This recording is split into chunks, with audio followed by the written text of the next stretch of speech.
एक और वीडियो लेकर उपस्थित हूँ आपके सामने। इस वीडियो के माध्यम से हम पढ़ेंगे पंचमी विभक्ति के कुछ सूत्रों, उसके नियमों का विश्लेषण और वाक्य प्रयोग। आशा करता हूँ आपको ये वीडियो बहुत पसंद आएगा।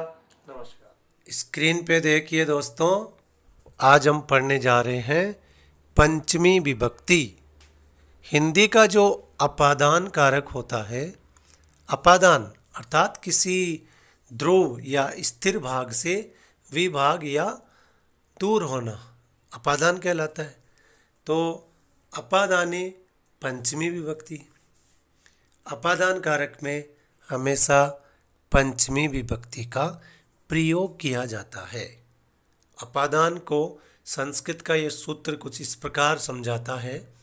ध्रुवम अपाये अपादानम, ध्रुवम अपाये अपादानम अर्थात अपायो विश्लेषः तस्मिन् साध्ये ध्रुवम अधिभूतम कारकम अपादानम स्यात्।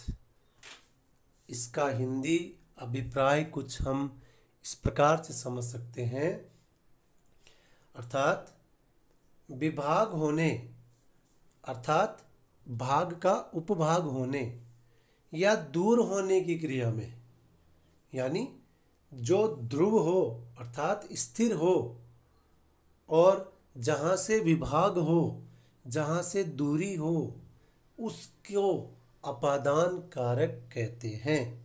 अर्थात जिस स्थान से विचलन हो, दूर हो, वह अपादान कहलाता है। और यह अपादान दो प्रकार का होता है, दो प्रकार का हो सकता है, चल अपादान और अचल अपादान। चल अपादान में गति होती है, हलचल होती है। अचल अपादान में गति नहीं होती। नीचे उदाहरण देखें आप, ग्रामात आगच्छति, तो ग्राम यहाँ अचल अपादान है और धावन अश्वात पतति, घोड़े से गिर रहा है तो वो चल अपादान है। इस प्रकार अगला सूत्र देखें आप, वित्रार्थानाम भय हेतु, भीत्रार्थानाम भय हेतु अर्थात भी मतलब डरना, भय, त्राण, त्राण यानी रक्षा करना। तो ये दो प्रकार की जो धातु होती हैं, भी और त्राण, ये दोनों प्रकार की धातुओं का या इस प्रकार के अर्थ वाली धातुओं का जब भी प्रयोग किया जाएगा तो उसमें अपादान संज्ञा होती है। और अपादान संज्ञा में पंचमी विभक्ति का प्रयोग होता है। तो इस सूत्र का अभिप्राय है कि डर लगने वाली धातु भी और त्राण जैसी रक्षा करने वाली धातुओं में सदैव पंचमी का ही प्रयोग होगा। सूत्रों के इस उदाहरण देखें। पहला उदाहरण देखें, बालकः मेघ गर्जनात् बिभंति। बिभंति में यहाँ भी धातु है और बालक डर रहे हैं मेघ गर्जने से, तो जिससे भय हो उसमें पंचमी होगी। तो बच्चे यहाँ बादल गरजने से डर रहे हैं तो मेघ गर्जन की पंचमी है मेघ गर्जनात्। सह चोरात बिभेति, वह चोर से डर रहा है, बिभेति में भी धातु है, चोर में पंचमी हो गई चोराद। आरक्षक है सिंघात बिभेति, सैनिक शेर से डर रहा है तो सिंह शब्द की यहाँ पंचमी हो गई सिंघात। अगला उदाहरण देखिए, त्राण धातु का है, चिकित्सकः रोगात् त्रायते। चिकित्सक डॉक्टर रोगों से हमारी रक्षा करता है, तो रोग शब्द की पंचमी रोगात यहाँ प्रयुक्त हुई है। इस प्रकार त्राण धातु के योग में जिससे रक्षा हो रही हो उसमें पंचमी होगी, जिससे भय लग रहा हो उसमें पंचमी होगी। अगला देखें आप, भगवान विष्णु राक्षसेभ्य त्रायते। भगवान विष्णु राक्षसों से रक्षा करते हैं, तो किससे रक्षा करें? राक्षसों से। तो राक्षस शब्द की पंचमी बहुवचन राक्षसेभ्य प्रयुक्त हुई है। इस प्रकार हम इसको समझ सकते हैं। अगला सूत्र देखिए, वारणार्थानाम ईप्सिता। वारणार्थानाम ईप्सिता अर्थात प्रवृत्ति विधातो वारणम वारणार्थानां धातूनां प्रयोगे ईप्सितो अर्थो अपादानम स्यात्। अभिप्राय यह है कि वारण अर्थ वाली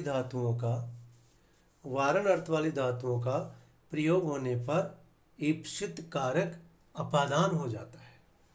जैसे यवेभ्यः गाम वारयति, तो अव्यवभ्य में पंचमी विभक्ति प्रयुक्त हो गई। अगला सूत्र देखिए, जुगुप्सा विराम प्रमादार्थानाम उपसंख्यानम। इसमें 3 प्रकार के शब्द दिख रहे हैं आपको। पहला है जुगुप्सा अर्थात घृणा करना, दूसरा है विराम अर्थात रुकना या हटना, तीसरा है प्रमाद अर्थात आलस्य करना। इस प्रकार के अर्थों वाली धातुओं के साथ हमेशा अपादान संज्ञा होती है और अपादान में पंचमी विभक्ति जो हम पढ़ रहे हैं वो प्रयुक्त होती है। इसमें आप समझें थोड़ा। जुगुप्सा अर्थात जिससे घृणा हो, जहाँ से रुकना हो, जिसमें आलस्य हो, उनमें तीनों में पंचमी विभक्ति प्रयुक्त होगी। उदाहरण देखिए इस सूत्र के। सह पापात जुगुप्सते, वह पाप से घृणा करता है। सूत्र ने बताया जिससे घृणा हो, तो यहाँ पाप से घृणा हो रही है, तो पाप शब्द की पंचमी पापात हो गई।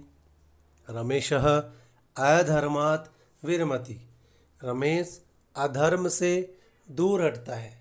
तो अधर्म से दूर हट रहा है ना, तो अधर्म की देखिए पंचमी विभक्ति दृष्टिगोचर हो रही है।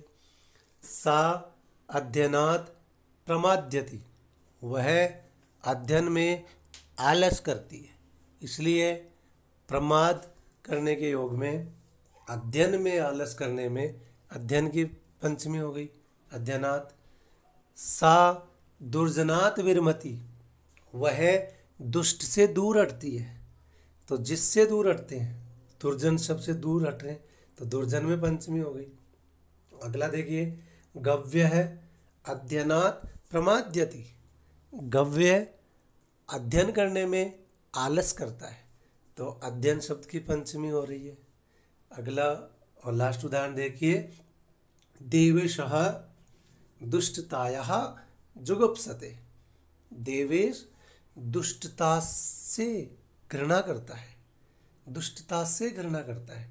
तो दुष्टता जो शब्द है उसमें देखिए आप पंचमी विभक्ति का प्रयोग हो गया है। इस प्रकार इस सूत्र से हम ये समझ सकते हैं कि जुगुप्सा घृणा करने से, विराम रुकने या हटने से, आलस करने से, प्रमाद करने से, इन तीनों शब्दों के योग में सदैव पंचमी विभक्ति का प्रयोग किया जाएगा। इस प्रकार हम इस सूत्र को समझ सकते हैं। दोस्तों, इस वीडियो के माध्यम से हमने कुछ सूत्रों का विश्लेषण और उसका वाक्य प्रयोग पढ़ा। उम्मीद करता हूँ आपको ये बहुत पसंद आया होगा और आपका स्नेह और आपका प्यार ऐसे बना रहे। बहुत बहुत